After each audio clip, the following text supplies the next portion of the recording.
Hi guys, James here. Welcome to Boldly Goes Modelworks, and this is part 6 of the Jadlam Spitfire group build. Now, I was busy yesterday. We have some decals in place, including my rather fun nod to Austin Powers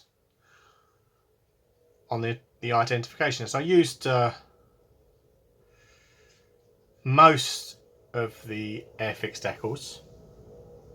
I will say I did have the walkways on, but they lifted, so they've got no stick on them whatsoever. Yeah, so we're getting there. Got to be very careful with these numbers because I get sticky fingers and we can't get them in. So hopefully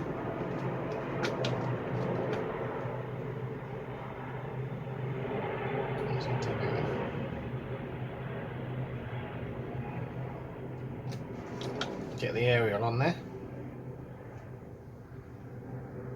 like so.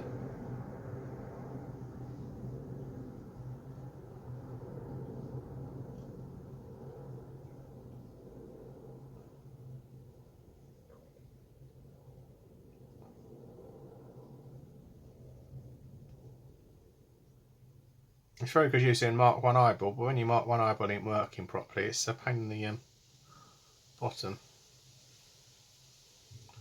There we go.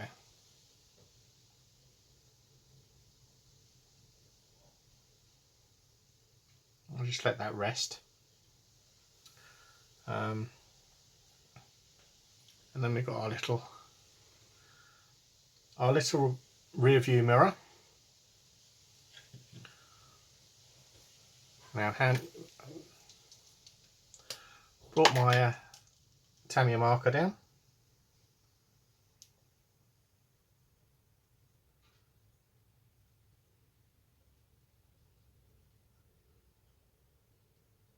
Just do that the way I do let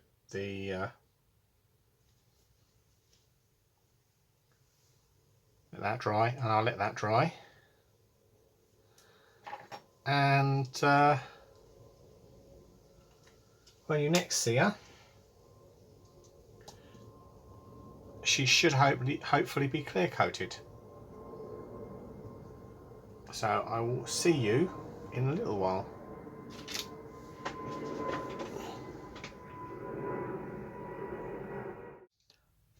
Hi guys, we're back again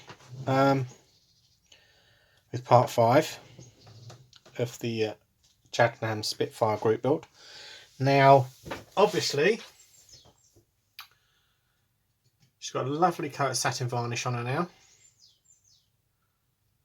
Got the undercarriage out there. Got the mirror on. And yeah, got one of the aerials on. I've got to play hunt the hole for the pitot chair because it's hidden underneath the roundel. So very clever on my part, that one. So we've got my old jig out, my railway jig. It's getting a bit dusty now, but you can see it on there like that. Got the wheels fitted.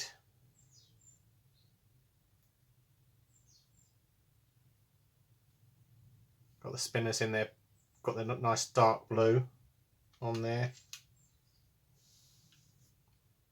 And yeah, so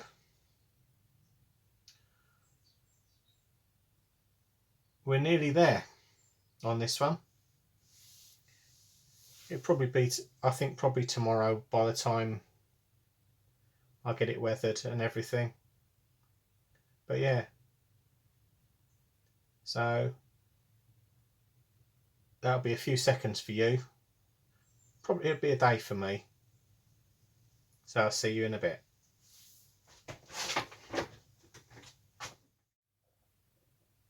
Hi guys, it's James. Welcome back to Boldly Goes Modelworks. Now it's Sunday, And as you may have noticed, the Spitfire is now sitting on our undercarriage, like so. Or the Shagfire, as I should say. Now, I was having a real crisis of a conscience here about weathering it. Should I or shouldn't I? And I thought no, because it will ruin the aesthetic of the plane. So yeah, so that thing, only joking, no, is not pointless. I might well put a bit of soot on the exhaust because that's what they're there for. Because most of these planes would be clean after all. And then I've got to make these little patches to go over the gun, the machine guns. So I've decided to use some kabuki tape, which is or washi tape. This stuff, the blue stuff, it's quite thin. Cut to the correct size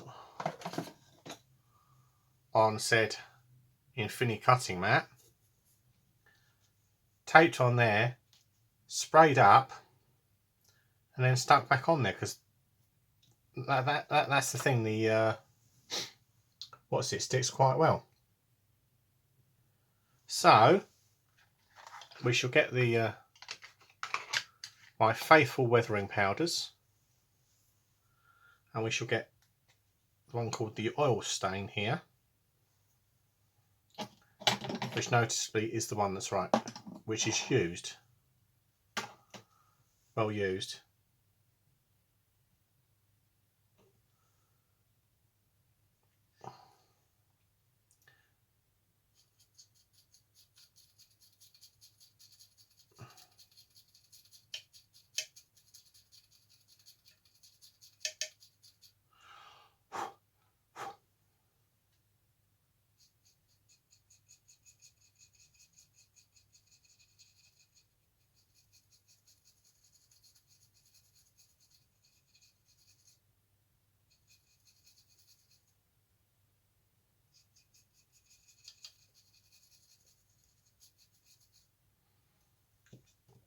Just to give it a little bit of a dusty engine, then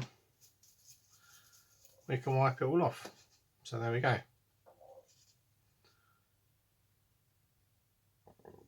That's my quick and dirty way of doing a bit of weathering on this. I'll do the same on that side. Load the brush up. This is a flat brush, original, and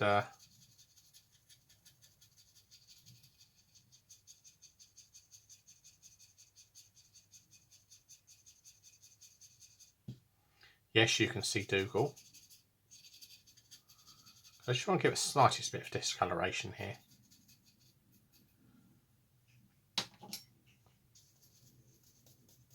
There we go.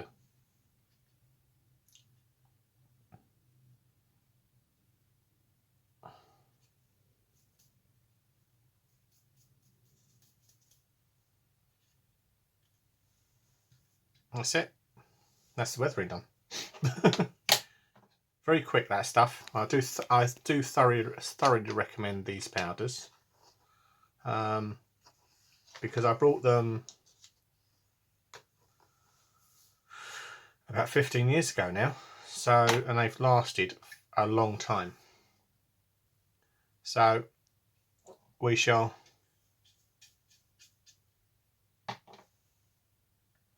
exit stage right or stage left of the spit and put her over here on the spinny thing, and we shall make up these little machine gun patches.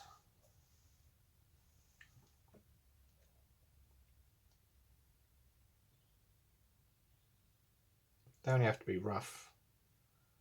So That's 150 thou, or near as damn it to 4 mil. So 4 mil. So we'll have a look on this one. Yeah, so we'll do it down the bottom there.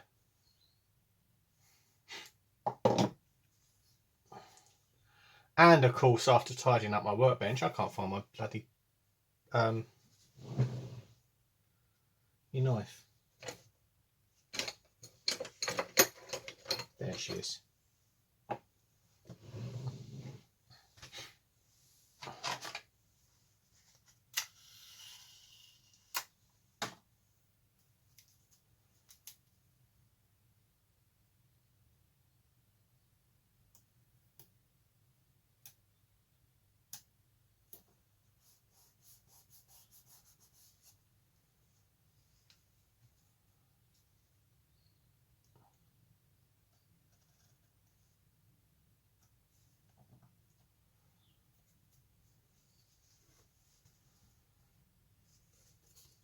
So 1, 2, 3, 4. So I'll just do that.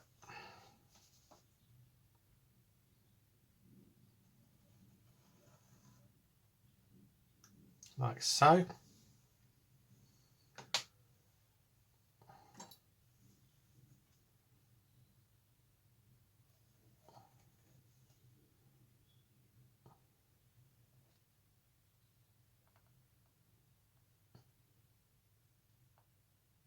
Get it roughly square.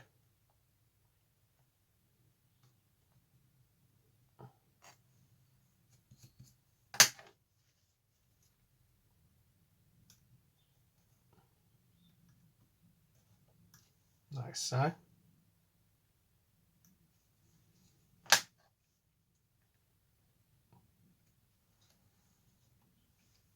I've not rehearsed this one bit.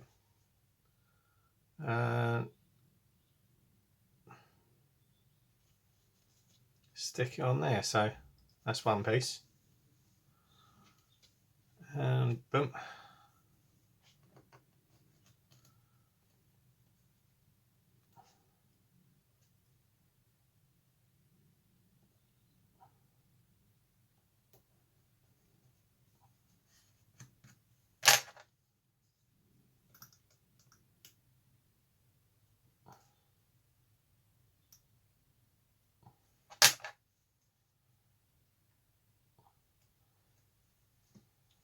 That's 2.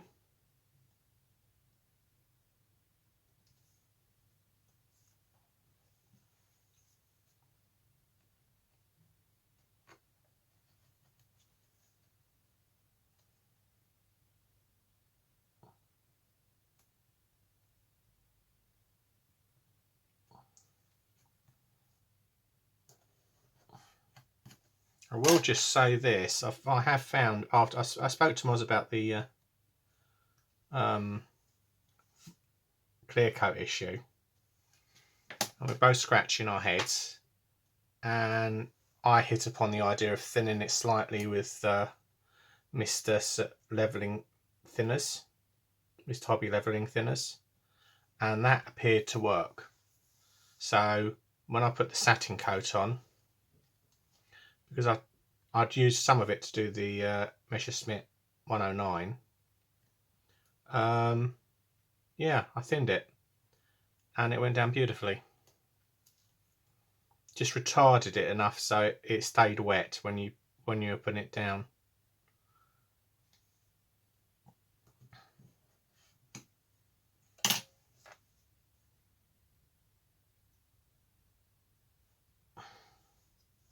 Because I was under the impression that the varnish was slightly too thick, which obviously, depending on your environmental factors, it'll be something like that. So there we go. That's the patches done. They're not perfect, because they wouldn't be. Because obviously they'd be stuck on the plane purely to take off. So they knew the ground crew that knew the planes were armed. So, and I'll pause the video there, and I'll go and paint them, spray them. So I'll see you in a bit. Right, so I've got these painted. They've just got to dry off. They've got to, the paint's got to dry properly, which with alloy won't be long. I should point out this is a completed experiment. I don't know whether it's going to work or not, but then again, it's a fixable mess up if I get it wrong. So I'll see you in a bit. Right, and there we go. Now I've got the masks on the machine gun bolts, so it worked quite well. So you've got to let it dry, and now I shall unleash the Shagfire on the spinny thing, which I know everyone's been looking forward to seeing it. So that's me for this epic build. So thanks for watching. And here she is on the spinny thing. So you can see the Union Jack in all its glory.